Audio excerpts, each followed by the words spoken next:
I'm Lewis Whitter, I work for Gloucestershire Fire and Rescue Service, and my title is Serious Violence Project and Evaluation Lead. So the presentation is community at heart and lessons from local partnerships. So my overall presentation is to show everybody the partnerships I've been able to create within my role as Serious Violence and Project and Evaluation Lead, how I got those partnerships or were able to create those partnerships and the outcomes of them, but hopefully to inspire local and further services to hopefully create those partnerships of their own and delve into creating that community cohesion really. It's important for many different aspects. Of course, firstly, serious violence.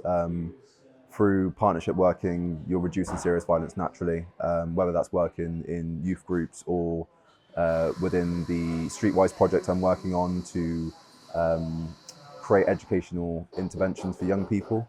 But then you have the overall kind of different perspectives of that and the ways that that can affect the community as well. So of course, by providing that learning to young people, they're indirectly educating both adults and their peers as well. By getting these messages out into the community, then it can be shared, and actually that people understand that we do have a similar ideology and that you're not alone in the way that you're thinking. But then also, again, if we have that community cohesion, people are on the same kind of wavelength to say, and we're all singing from the same hymn sheet, then you're more than likely then to engage with your community, because then you understand that we're all hoping and looking towards the same thing. On the flip side to that, different projects as well, which could result, say for example, the bleed kit project, where you have actual bleed kits in the community. Again, that inspires conversation because then people will be interested to, why is this here? But also increasing trust in the services as well, that actually we are going into our most deprived areas and our most multi-ethnic areas, but also looking at road traffic collisions and all in between to look after all of the communities as best as we can. So it's a really real holistic way of improving community cohesion and reducing crime. I run the Streetwise project, which currently looks at knife crime and county lines. I'm looking to expand that within my role within the Skills Zone Village. We've been able to educate over 11,000 young people. From that, we've been able to have stories of course, young people feeling more confident in their ability to make reports and confident in school. We've had, you know, the amount of feedback that comes through about young people actually enjoying the sessions, and even though it's so serious, being able to give them not a light-hearted, but not all doom and gloom, and give them the power back.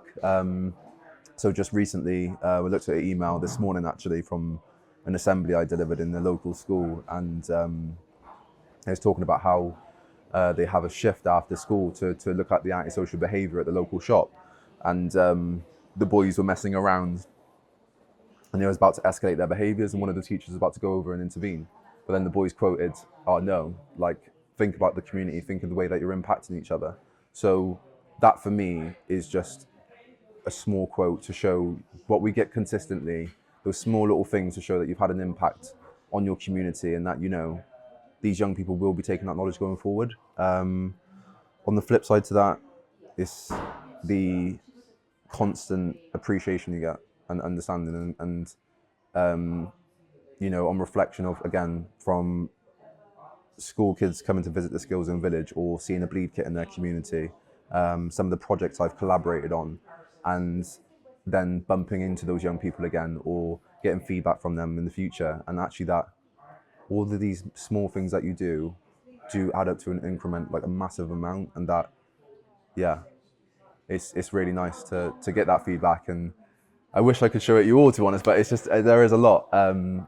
But the main thing is that, yeah, kids enjoy what they're doing, they're learning, but also that they're taking the message seriously, and that a lot of the professionals and teachers which do, of course, see this happen or get involved with the projects as well, do believe that it's making a difference. So I think they need to happen.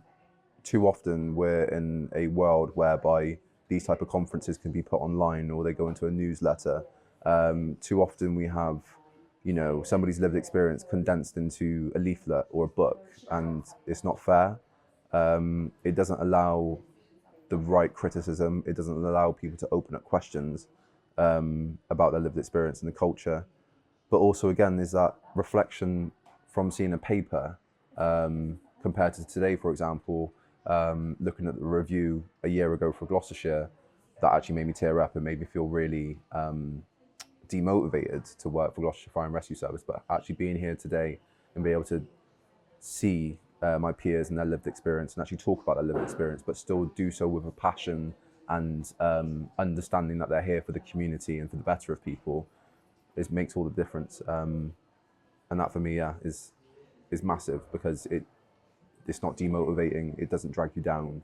It doesn't make you think that you're working in a crap workplace that doesn't care about, black and ethnic minorities. And I think that to have that in person, yeah, is invaluable.